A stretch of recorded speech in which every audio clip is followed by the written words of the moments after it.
सर्वांना दिवाळीच्या खूप खूप हार्दिक शुभेच्छा।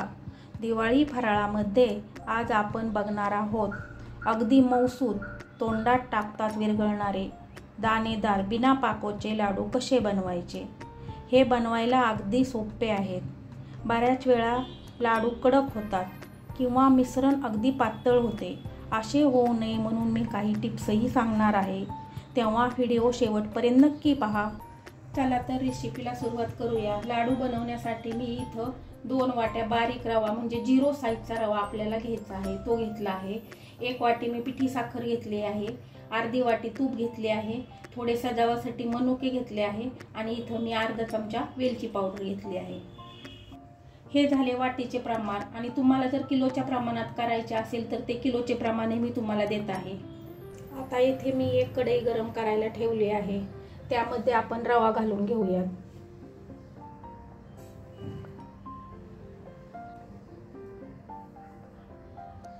आता हा रवा आपल्याला तूप न घालता अशाच गरम कढईमध्ये 4 ते 5 मिनिटं कमी गॅसवर भाजून घ्यायचा आहे।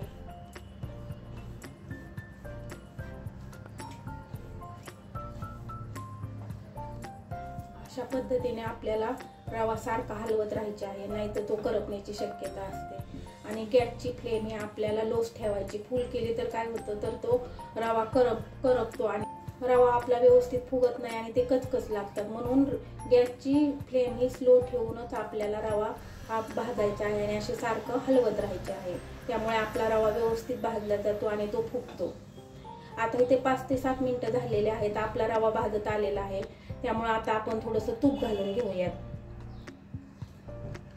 आता तूप घालताना मी इथं अर्धी वाटी तुपाचं प्रमाण सांगितलं आहे, परंतु हे तूप आपल्याला एकदाच सगळं घालायचं नाही। आपण त्यातलं अर्धच तूप घालत आहोत आणि अर्ध आपण हे तसंच बाजूला ठेवून देऊयात। आता ह्याला पुन्हा आणखीन हलवत राहायचं आहे।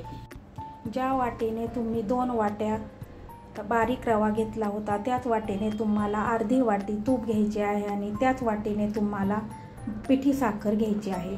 जर तुम्ही प्रमाण व्यवस्थित घेतलं नाही तर मग लाडू बिघडण्याची शक्यता असते, त्यामुळे प्रमाण हे व्यवस्थितच घ्यायचं।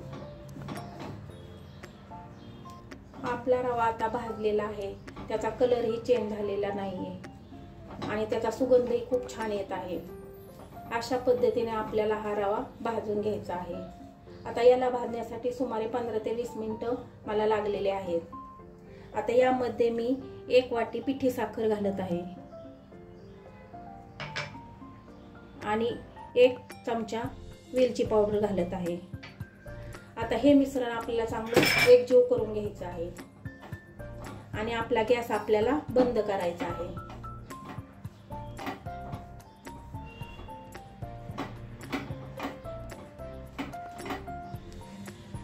आता हा रवा आपण कढईतच ठेवून 10 ते 15 मिनिटासाठी आपण ह्याला झाकून ठेवूया, म्हणजे आपला रवा हा चांगला खरपूस होईल आणि त्याच्यामध्ये साखर चांगली मिक्स होईल।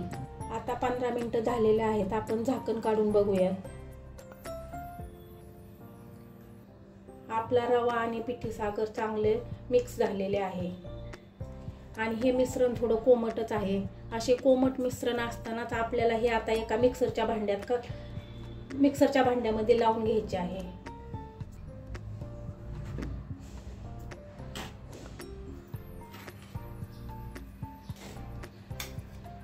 आता ह्या सर्व रवा मी मिक्सर मधून काढून घेतलेला आहे। मिक्सर मध्ये काढल्यामुळे ह्याला ओलसरपणा छान येतो आणि आपल्याला जे आपण लाडू वळतो ते वळायला एकदम सोपे जातात। आता ह्याच्यामध्ये आपण जे शिल्लक राहिलेलं तूप होतं ते घालून घेऊयात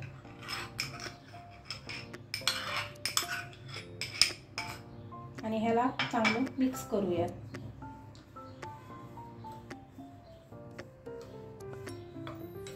आता हाताला थोडंसं तूप लावून घेऊयात आणि आपल्याला हव्या तशा आकारात म्हणजे लहान मोठे किंवा मध्यम आकारात आपल्याला हवे तसे आपण लाडू वळून घेऊयात।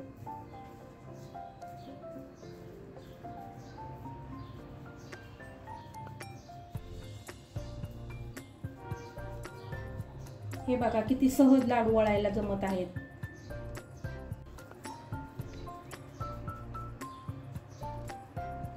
अशा प्रकारे हा आपला गरगरीत रव्याचा लाडू तयार आहे। आता ह्याला मी मनुका लावून त्याला सजावटीसाठी मनुक्याचा वापर करत आहे। तुम्हाला हवे त्या ड्रायफ्रूटचा तुम्ही वापर करू शकता आणि नाही लावलं तरी काही हरकत नाही। अशा प्रकारे आपण इथं मनुका लावून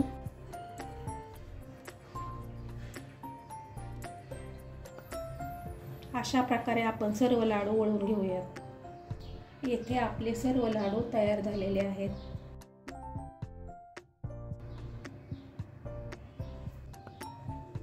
असे प्रमाण घेतले तर आपले लाडू खूप मऊसूद होतात। तुम्ही बघू शकता ते किती मऊ झालेले आहेत।